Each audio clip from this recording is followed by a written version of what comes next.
नमस्ते सम्पूर्ण दर्शक तथा श्रोतावृन्दहरूमा युट्युब च्यानल गोर्खा एनालाइसिसमा हार्दिक स्वागत गर्न चाहन्छु। म सुमन गोर्खाली र आजको विषय यति महत्त्वपूर्ण छ भनेर साध्य नै छैन। तपाईँले भिडियो हेर्दै गरेपछि थाहा पाउन सक्नुहुन्छ यो पब्लिक चार्जको विषयमा, किनभने यो 2NL आउने क्रम जारी छ र अब यो विषयमा चाहिँ एकदमै अलर्ट हुनु जरुरी छ।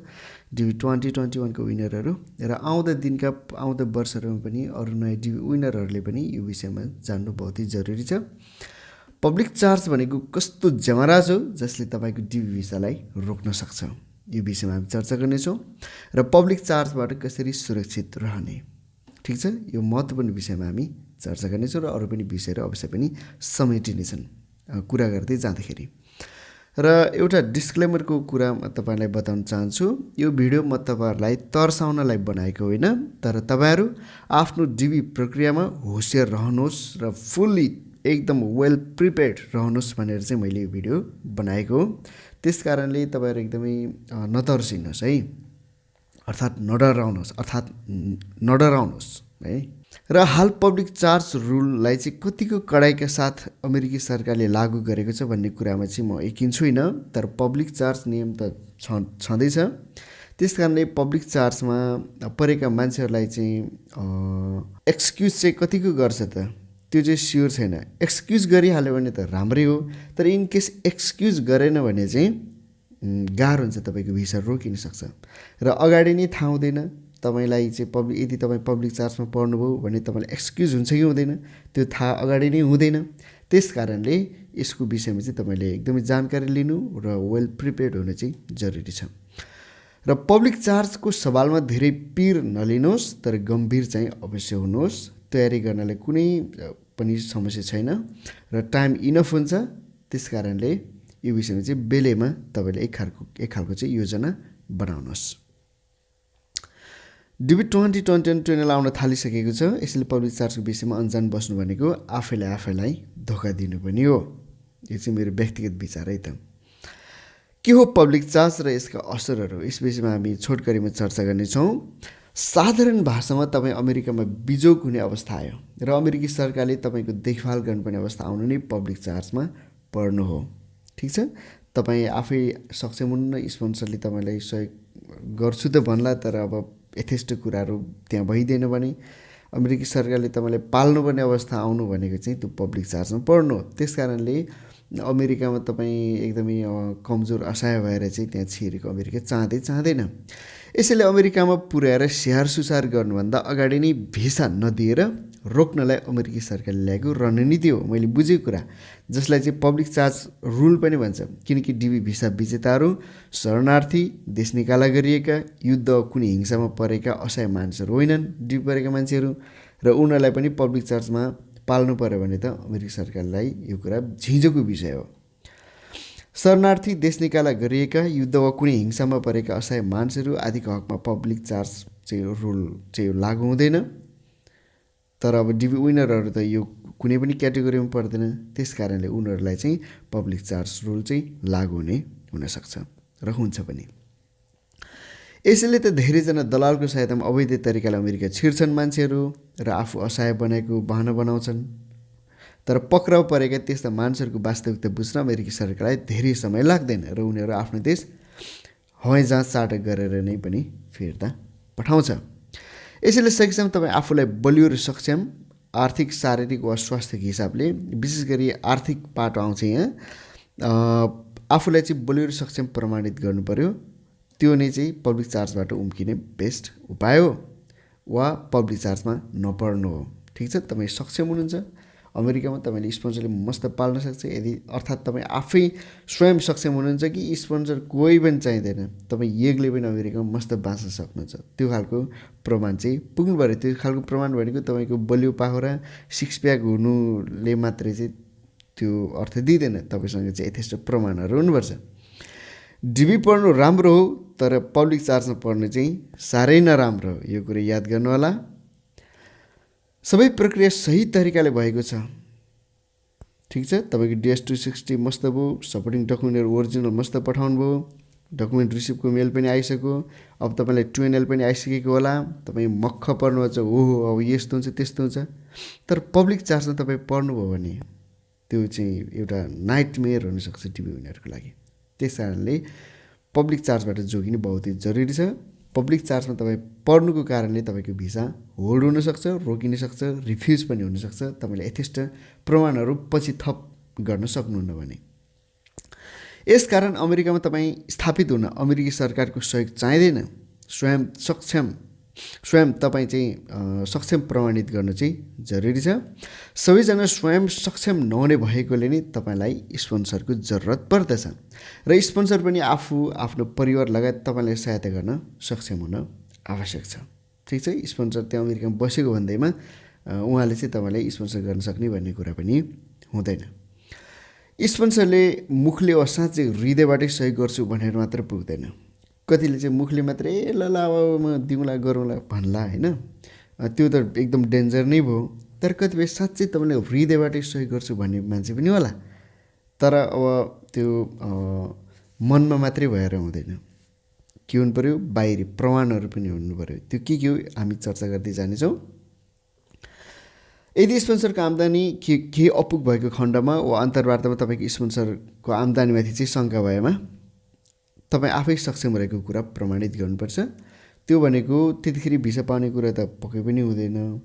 अलिकति पछि चाहिँ तपाईँले थप डकुमेन्टहरू चाहिँ फेरि सब्मिट गर्नुपर्छ। अनि त्यसपछि कन्सुलर अफिसरहरूलाई अर्थात् अमेरिकी सरकारले नै भनौँ, कन्सुलरका मान्छेहरूलाई चाहिँ कन्भिन्स भयो हो रहेछ ल भन्यो भने चाहिँ भिसा तपाईँले पाउन सक्नुहुन्छ। फेरि त्यो भनेको तपाईँको यथेष्ट ब्याङ्क ब्यालेन्स, सम्पत्तिको मालिक रहेको वा जोइन्ट स्पोन्सरसिपका भागीदार भएको प्रमाण दिन सक्नुपर्छ, नत्र भिसा रोकिन सक्छ।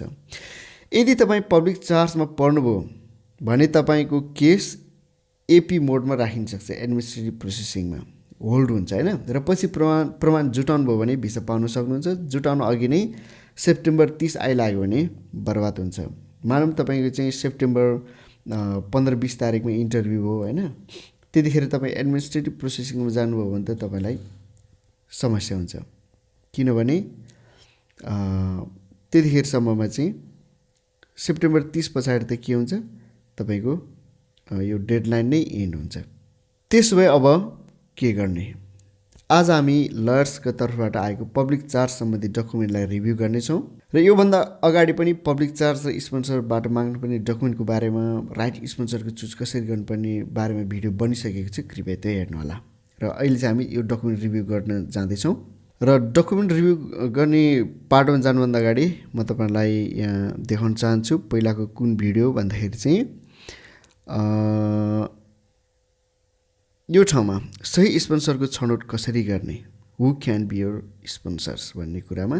र अर्को चाहिँ पब्लिक चार्ज भनेको के हो, रिसोर्स फर I-134 फर्म, यो विषयमा भिडियो बनेको छ।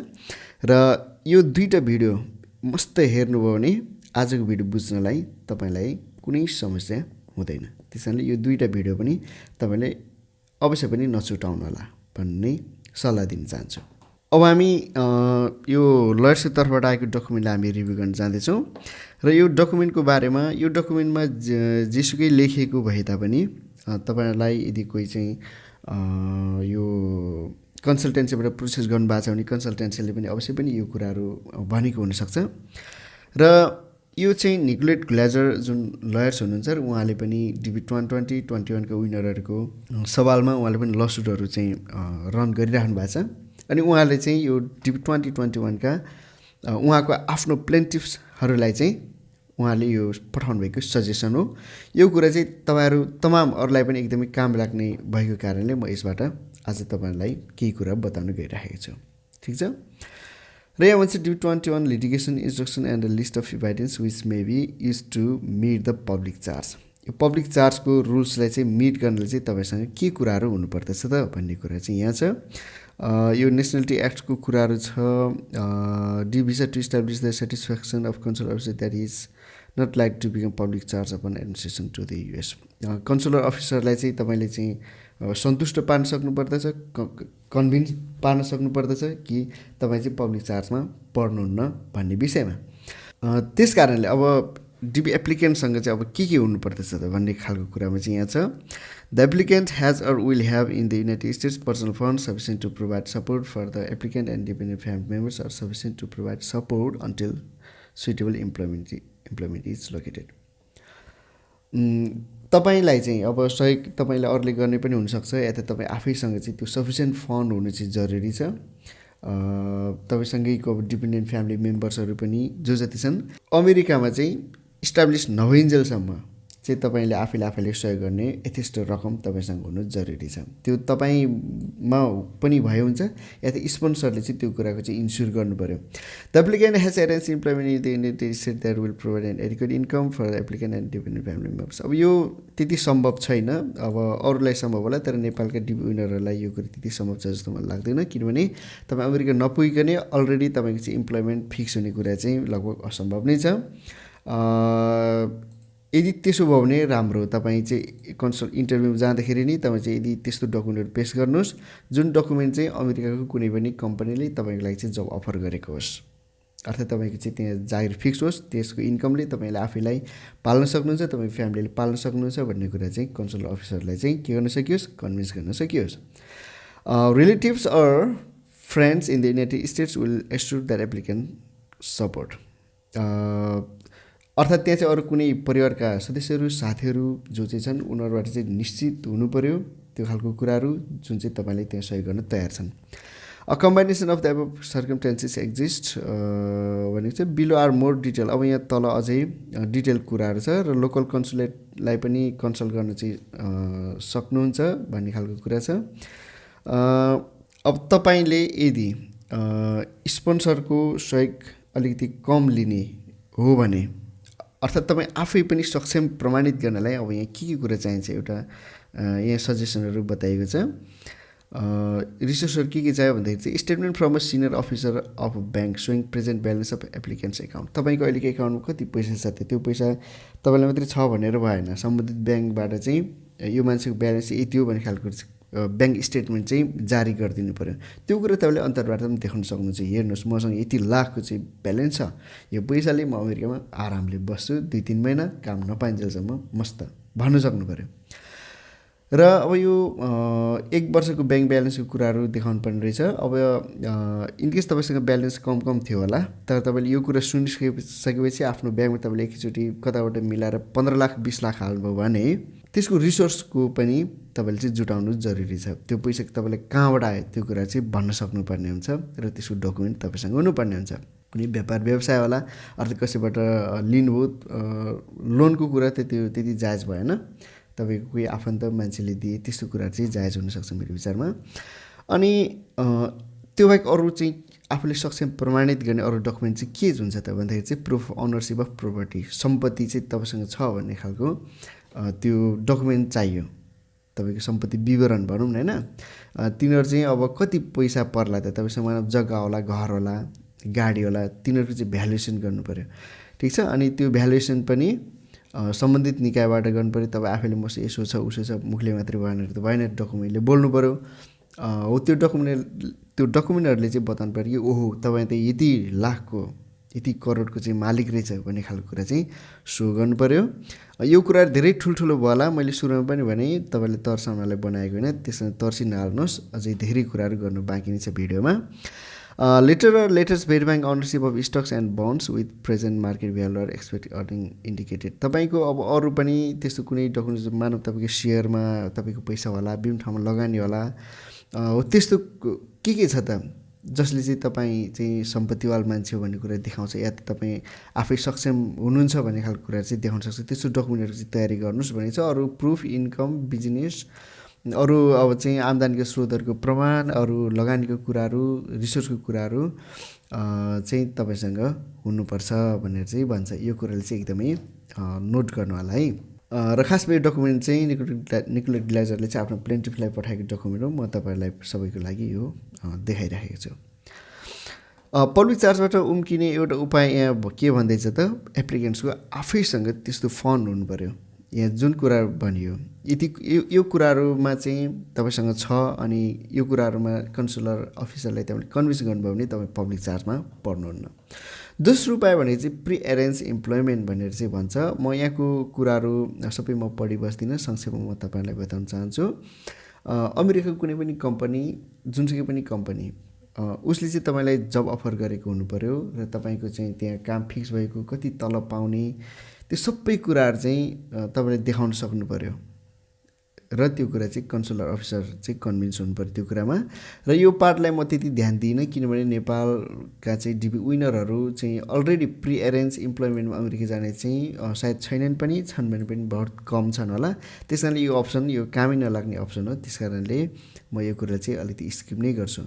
र तेस्रो सबभन्दा युजफुल मेथड भनेको चाहिँ यो एफिडेभिट अफ सपोर्ट हो। ठिक छ, अर्थात् यसलाई चाहिँ I-134 फर्मको कुराहरू छ। यो कुराहरू, यो लिङ्कहरू म डिस्क्रिप्सनमा पनि राखिदिन्छु, त्यहाँबाट तपाईँले यो I-134 को फर्मको बारेमा तपाईँले मजाले बुझ्न सक्नुहुनेछ। र यसको रिसोर्स डकुमेन्टहरू पनि मसँग छ, तपाईँलाई त्यो म दिन सक्छु। यो चाहिँ यस्तो फर्म हो, त्यो फर्ममा चाहिँ के कुराहरू इन्क्लुड हुनुपर्दछ त भन्दाखेरि चाहिँ स्पोन्सरको एनुअल इन्कम, स्पोन्सरको सम्पत्ति, श्री सम्पत्तिहरू के छ र अरू जानकारीहरू त्यसको बारेमा, अरू स्पोन्सरको अरू फ्यामिली मेम्बरहरू उनीहरूले पनि तपाईँलाई चाहिँ सहयोग गर्न सक्छन् अर्थात् सहयोगी हुन्छन्, अर्थात् उनीहरूले पनि स्पोन्सरले आफ्नो फ्यामिली पनि पाल्न सक्छ भन्ने खालको त्यो डकुमेन्टहरू अर्थात् त्यो प्रमाणहरू भनौँ होइन, त्यो त इन्कमले बताइहाल्छ। र अरू कुराहरू पनि एक्सपेन्सेसहरू कति हुन्छ, अरू चाहिँ यो जिम्मेवारीहरू दायित्व भन्छ होइन, के छन् त्यो खालको सबै कुराहरू चाहिँ स्पोन्सरको चाहिन्छ। जो सम्पत्ति, दायित्व, इन्कम, रिसोर्सहरू यो सबै चाहिन्छ। यो दायित्व भन्ने शब्द चाहिँ फाइनेन्समा धेरै युज हुन्छ, त्यही कुरा मैले यहाँ भने, तपाईँले पक्कै पनि बुझ्नुहुन्छ, लायबिलिटिज भने जस्तै हो। Plans and arrangements made for the applicant's resource and support.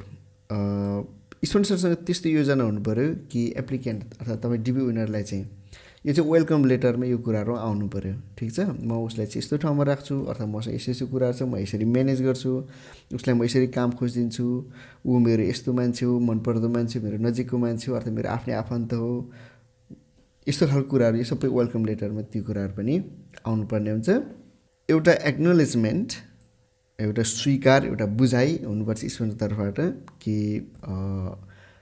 यो सोसल सेक्युरिटी एक्ट अर्थात् यो अमेरिकाको विभिन्न कानुनका कुराहरू छन्, त्यो अनुसारले पनि सक्षम भएको स्पोन्सर चाहिँ चाहियो कि ऊ आफ्नो रेस्पोन्सिबिलिटिजहरू एज अ स्पोन्सरले गर्नुपर्ने रेस्पोन्सिबिलिटिजहरू के हो ती कुराहरूलाई चाहिँ निभाउन सक्नु पऱ्यो। त्यो कुराको बारेमा चाहिँ होसियार हुनु पऱ्यो, अर्थात् त्यो विषयमा चाहिँ बुझाइ चाहिँ राम्रो भएको स्पोन्सर चाहिन्छ। The sponsor should include the affidavit of statement concerning his or her status in the United States. अमेरिकामा उसको अवस्था के छ त्यो कुरा सबै चाहिँ चाहिन्छ। अब अलिकति संक्षेपमा आउँछु। अब वेलकम लेटरमा यो कुराहरू चाहिन्छ, उसँग के हो कसो हो, अर्थात् तपाईँलाई उसले कसरी सपोर्ट गर्छ, तपाईँ को हो, के हो, तपाईँलाई चाहिँ अब के गर्न सक्छ, त्यो कसरी तपाईँलाई चाहिँ इस्टाब्लिस गराउँछ, अर्थात् तपाईँलाई कसरी राख्छ त्यहाँ, त्यो सबै कुराहरू वेलकम लेटरमा मजाले मिलाएर चाहिँ राख्नुपर्ने हुन्छ। र एफिडेभिट अफ सपोर्ट जुन I-134 फर्मको कुरा गरेका छौँ, त्यो फर्म सँगसँगै अर्थात् यो कुराहरू भएपछि मात्रै यो I-134 फर्म चाहिँ कम्प्लिट हुने हुन्छ मेरो बुझाइमा चाहिँ है। त्यस कारणले यो सबै डकुमेन्ट पनि माग्नु जरुरी छ र यो सबै डकुमेन्टहरू भइसकेपछि बन्ने जुन I-134 फर्म हुन्छ त्यो कुरा पनि तपाईँले चाहिँ स्पोन्सरले चाहिँ माग्नुपर्ने हुन्छ। र यहाँ भन्छ जुन एफिडेभिट अफ सपोर्ट जुन अर्थात् I-134 फर्म सँगसँगै तपाईँले के कुरा माग्नु पऱ्यो, copies of his or latest federal income tax, copies of her latest W2 form, अनि उहाँको इम्प्लोइमेन्टको कुराहरू, उहाँले कहाँ जागिर गर्दै हुनुहुन्छ, कहाँ काम गर्दै हुनुहुन्छ र इन्कम कति छ, स्यालेरी कति छ, उहाँको अहिलेको ब्याङ्क स्टेटमेन्टको बारेमा र अरू पनि विभिन्न फाइनेन्सियल इभिडेन्सेसहरू, उहाँको चाहिँ फाइनेन्सियल क्षमता यस्तो छ कि तपाईँले चाहिँ स्पोन्सर गर्न सक्छ। र स्पोन्सर चाहिँ यदि दुईजना छन् के अरे म्यारिड हो र फ्यामिलीमा छन् भने बुढाबुढीले नै चाहिँ त्यसमा साइन गरेको हुनुपर्छ भन्ने खालको कुराहरू छ। यसको विषयमा अब विस्तृत चर्चा फेरि म नेक्स्ट भिडियो के अरे फेरि स्लाइडमा गएर चाहिँ म गर्नेछु। र I-134 फर्मको बारेमा कुरा गर्ने भने यो फर्म के हो भन्ने विषयमा बुझ्नलाई चाहिँ एउटा डकुमेन्टलाई अध्ययन गर्नुपर्ने हुन्छ। यस विषयमा अहिले चर्चा गर्दिनँ। र अर्को चाहिँ I-134 फर्म चाहिँ यो नै हो। यो फर्म चाहिँ तपाईँको स्पोन्सरले चाहिँ भरेर तपाईँलाई पठाउनु पर्ने हुन्छ है। र स्पोन्सरसँग यो विषयमा तपाईँले सल्लाह गर्नुहोस्। यो डकुमेन्ट चाहिँ स्पोन्सर आफैले भरेर पनि हुँदैन, यो घरमा भर्ने काम होइन। यो फर्मको बारेमा तपाईँले स्पोन्सरसँग सल्लाह गर्नुहोस्। स्पोन्सरले चाहिँ अमेरिकामा जानुहुन्छ, यो फर्म चाहिँ त्यहाँको सम्बन्धित निकायमा नोटरीमा पनि जानुपर्ने हुनसक्छ मलाई जहाँसम्म लाग्छ। जस्तो वेलकम लेटरहरू पनि नोटरीबाट चाहिँ भेरिफाई गरेको धेरै राम्रो हो। र यो डकुमेन्टहरू त नोटरीमा मात्रै होइन कि त्यहाँको चाहिँ सरकारी निकायहरूमै जानुपर्ने हुन्छ। अहिले म ठ्याक्कै मुखमा आएन त्यो शब्दहरू चाहिँ, तर यो चाहिँ एकदमै लिगल डकुमेन्टहरू चाहिँ हुनुपर्छ र यो एकैछिनमा एकै दिनमा हुने काम चाहिँ यो होइन। त्यस कारण स्पोन्सरसँग बेलैमा I-134 फर्मको बारेमा चाहिँ कुरा गर्नुहोस् र यो डकुमेन्ट तपाईँसँग आइपुग्नुपर्छ अन्तर्वार्ताभन्दा अगाडि। र यो फर्मको बारेमा तपाईँ स्वयं अध्ययन गर्न चाहनुहुन्छ र यो फर्म हेर्न चाहनुहुन्छ अर्थात् यसको इन्स्ट्रक्सनको बारेमा चाहिँ कुरा बुझ्न चाहनुहुन्छ भने यो दुईवटा फाइललाई म तपाईँलाई पठाइदिन सक्छु। तपाईँको इमेल एड्रेस कमेन्टमा राख्न सक्नुहुन्छ, म त्यसमा चाहिँ फरवर्ड गरिदिन्छु। त्यो डकुमेन्टलाई लयर्सको डकुमेन्टलाई हामीले मोटामोटी रिभ्यू गरिसकेका छौँ। अब हामी बाँकी भागमा जान्छौँ। त्यसो भए अब के गर्ने र कतिपय कुराहरू मैले स्किप गरेँ त्यो डकुमेन्टबाट, किनभने यहाँ विस्तृतमा चाहिँ चर्चा अहिले हामी गर्नेछौँ। स्पोन्सरले यी डकुमेन्टहरू माग्नुहोस् के हो भन्दाखेरि चाहिँ document of affidavit of support भन्छ, अर्थात् I-134 फर्म। अनि ट्याक्स फाइल डकुमेन्ट भन्छ। उहाँले चाहिँ त्यहाँ इन्कम ट्याक्स तिरेको, त्यो पनि 2 वर्ष अगाडि 3 वर्ष अगाडिको होइन, यो सालको, अर्थात् लेटेस्ट, सबभन्दा latest income tax return file, अर्थात् ट्याक्स फाइल डकुमेन्ट भन्छ जेनरली बुझ्ने भाषामा चाहिँ। त्यो डकुमेन्ट चाहिँ माग्नु पऱ्यो। W2 फर्म्स भनेको चाहिँ उहाँ स्पोन्सर कहाँ काम गर्दै हुनुहुन्छ, उहाँलाई चाहिँ इम्प्लोइमेन्ट दिने कम्पनीले चाहिँ जुन एउटा फर्म जारी गर्ने हुन्छ, अर्थात् उहाँलाई थाहा हुन्छ स्पोन्सरलाई, यो W2 फर्म स्पोन्सरलाई माग्नुहोस्। अनि उहाँको ब्याङ्क ब्यालेन्स, स्यालेरी सिट, के अरे उहाँलाई चाहिँ कम्पनीले दिने स्यालेरी सिटको बारेमा चाहिँ तपाईँले कुरा गर्नुहोस् र यो स्यालेरी सिट चाहिँ तपाईँले माग्नु पऱ्यो। अनि ब्याङ्क स्टेटमेन्ट माग्नु पऱ्यो उहाँको, र त्यो ब्याङ्क स्टेटमेन्ट मागेर मात्रै भएन, ब्याङ्क ब्यालेन्स पनि हुनु पऱ्यो त्यहाँ। त्यो स्टेटमेन्ट किन मागेको भन्दाखेरि चाहिँ तपाईँ आफै पनि स्योर हुनुलाई हो उहाँको ब्याङ्क ब्यालेन्स कति छ, तपाईँले साँच्चै सहयोग गर्न सक्छ या सक्दैन, ठिक छ। र होसियारीको कुराहरू अघि पनि हामीले हेरौँ, यदि स्पोन्सर म्यारिड छ भने चाहिँ एफिडेभिट अफ सपोर्ट अर्थात् I-134 फर्ममा चाहिँ दुवैजनाले साइन गर्नुपर्ने हुन्छ। र यो साइनहरू र यो डकुमेन्टहरू जति पनि स्पोन्सरको तर्फबाट तपाईँले प्राप्त गर्नुहुन्छ त्यो सबै कुरा चाहिँ लेटेस्ट हुनुपर्छ र अन्तर्वार्ताको दिनमा कन्सुलर अफिसरलाई चाहिँ तपाईँले बुझाउनु पर्ने हुन्छ। तर 1 वर्षभन्दा बढी पुराना डकुमेन्टहरू चाहिँ त्यो चाहिँ अस्वीकार हुनसक्छ भन्ने खालको कुरा चाहिँ उहाँले गर्नुभएको छ। र स्पोन्सरका जति पनि डकुमेन्टहरू एकदमै सेन्सिटिभ हुने भएकोले हदैसम्मको गोपनीयता चाहिँ अपनाउनु होला। मैले मागौँला स्पोन्सर डकुमेन्ट तपाईँले मलाई दिने होइन, कन्सल्टेन्सीले पनि तपाईँले माग्छ होला होइन, अब दिने नदिने तपाईँको जिम्मा। जस गोपनीयता चाहिँ कायम गर्नुपर्ने हुन्छ। तपाईँको स्पोन्सर डकुमेन्टहरू जथाभावी गर्नु त्यो राम्रो कुरा भएन, किनभने उसको स्पोन्सरको चाहिँ धेरै डिटेल कुराहरू, भित्रको कुराहरू, किनभने यो लिगल डकुमेन्टहरू नै हुन्, ती कुराहरू हुने भएको कारणले चाहिँ सकेसम्म यो गोपनीयता मेन्टेन गरेको राम्रो हुन्छ। र यस्तोसम्म पनि कि तपाईँको स्पोन्सर डकुमेन्टहरू चाहिँ तपाईँलाई लगायत कन्सुलर अफिसरलाई पनि स्पोन्सरले पठाउने त्यस खालको सिस्टम भयो भने अझै राम्रो चाहिँ हुन्छ। तर अब नेपालको हकमा त्यति साह्रो हुन्छ जस्तो मलाई लाग्दैन, जस्तो तपाईँलाई नै पठाएको राम्रो। सम्झिनुपर्ने कुराहरू, स्पोन्सर तर्फबाट चाहिँ डकुमेन्टहरू बेलैमा सङ्कलन गर्नुहोस्, बेलैमा, किनकि हरेक डकुमेन्टहरू बनाउन समय लाग्छ। त्यो एफिडेभिट अफ सपोर्टकै लागि 3-4 दिन कुद्नुपर्ने हुनसक्छ। अरू डकुमेन्टहरू पनि एक दिन त कम्तीमा लाग्ला, अर्थात् बढी दिन नै लाग्छ। त्यस कारणले र कतिपय डकुमेन्टहरू चाहिँ त्यहाँ एप्रुभ गर्नुपर्ने हुन्छ, भेरिफाई गर्नुपर्ने हुन्छ, छाप लाउनुपर्ने हुन्छ। त्यस कारणले ती कुरा जारी हुनाले चाहिँ समय लाग्छ। आजै तुरुन्त स्पोन्सरले डकुमेन्टहरू तपाईँलाई पठाउन सम्भव हुँदैन। जस्तो भनिन्छ नि, स्पोन्सर चाहिँ तपाईँको मान्छे, आफ्नो मान्छे, परिवारको मान्छे, आफन्त नजिकबाट चिनजानको मान्छे हुनुपर्छ। किन भनिएको त भन्दाखेरि चाहिँ यो माथि जति पनि डकुमेन्टहरूको बारेमा हामीले कुरा गऱ्यौँ जुन चाहिँ स्पोन्सरबाट पाउनुपर्ने हो त्यो चाहिँ जसोतसोले गर्न सक्दैन। जस तपाईँको हाई हेलो टाइपको मान्छे हो भने चाहिँ यो कुरा उसको लागि एकदमै झन्झटको विषय हो। त्यस कारणले साँच्चै जसले तपाईँको भलाइ चाहन्छ, तपाईँलाई माया गर्छ, उसले मात्र यो सबै कामहरू चाहिँ निष्फिक्री गरिदिन सक्छ। त्यस कारणले यो विषयमा तपाईँ होसियार हुनुहोस्। नत्र यी स्पोन्सरहरूले चाहिँ जुन यी काम गर्नुपर्ने कामहरू छ, स्पोन्सरले गर्नुपर्ने कामहरू अमेरिकाको जस्तो व्यस्त जिन्दगीमा चाहिँ कसैको लागि यसरी कुद्नु चाहिँ एक प्रकारको चाहिँ आश्चर्य कर्म हुन जान्छ। ठिक छ।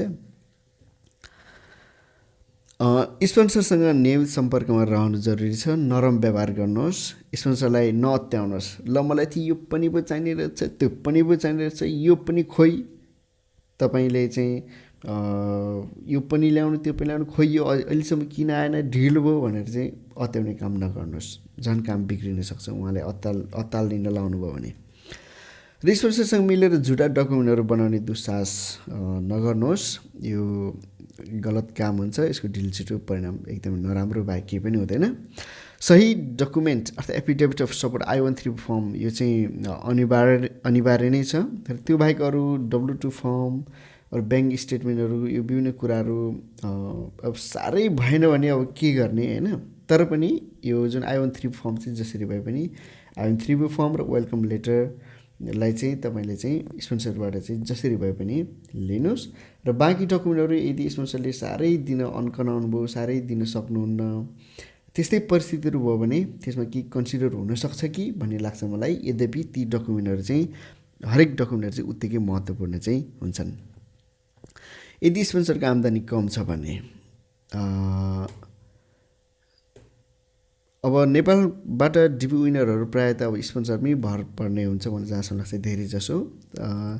र यो विषयमा पनि तपाईँले चाहिँ हेर्नुहोस् जुन अहिले म भन्न गइरहेको छु। यदि स्पोन्सरको आम्दानी कम छ वा धेरै नै छ भने पनि स्पोन्सरको आम्दानी जतिसुकै होस् तपाईँ आफ्नै प्रकारले तयारी पनि गर्न सक्नुहुन्छ।